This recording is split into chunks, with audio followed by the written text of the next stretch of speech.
conversation is fairly easy. You know, a lot of times it just starts with a look, you know, a very quizzical look, where people are just staring. And that was for all of the trips. And for the Asia trip, if people weren't staring at me, they were definitely staring at all of the pictures on my bike, wondering what did all this mean. And so yeah, it just starts with a look, and you know, I am kind of open, so I would start a conversation and then we would go from there.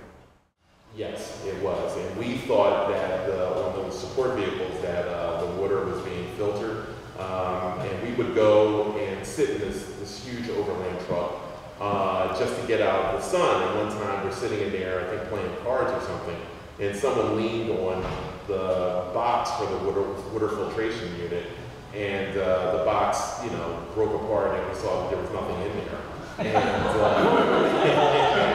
And a lot of people were upset, and the tour guides were kind of like laughing, and he said, look, it tasted good, but you thought it was clean, right?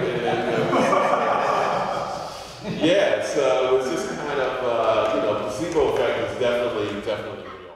It's just, you know, some people are just extremely kind.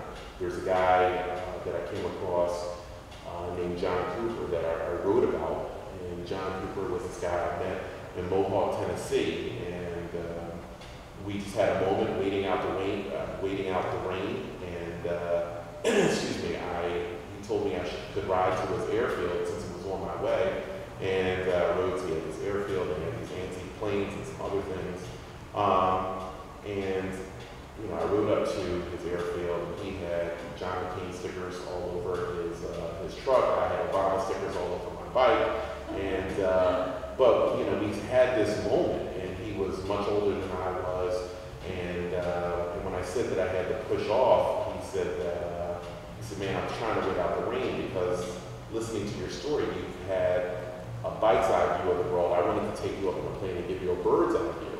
And it was just really a special moment, and it's a special moment that became even more enriched because a couple days later, he called me because it was torrential downpours throughout that region, and he called me and he said that, you know, he was retired and he wasn't doing anything with his life, but I was doing something special.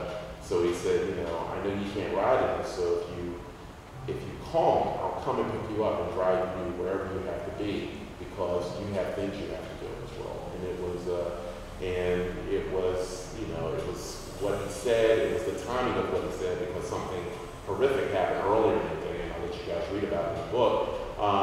But it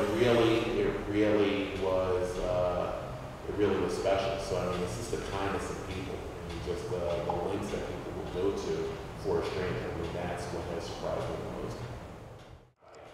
And I was like, what's going on? And Scott said, oh, they just want to meet you. They just want to meet you. I was like, hi you guys, I'm Dave. And, you know, they weren't really looking at me, they were just looking at my bike, and I had no idea what was going on. And I was saying, well, I got to push off, and I picked up my helmet, and I just saw something move in my helmet, and Scott had put a tarantula inside my helmet, and I was like, you know. And then, as soon as I didn't put it on, these guys had exchanged bets. They exchanged money because they wanted to see if I was actually going to put it on or not. So I won some people some money and lost some people some money. Australia is a possibility. Australia is a possibility. I'm waiting on word right now, so knock on wood, cross your fingers. But this ride would go from Perth to Sydney along the coast, stopping every other week or so, and doing some volunteering with me leading a small band.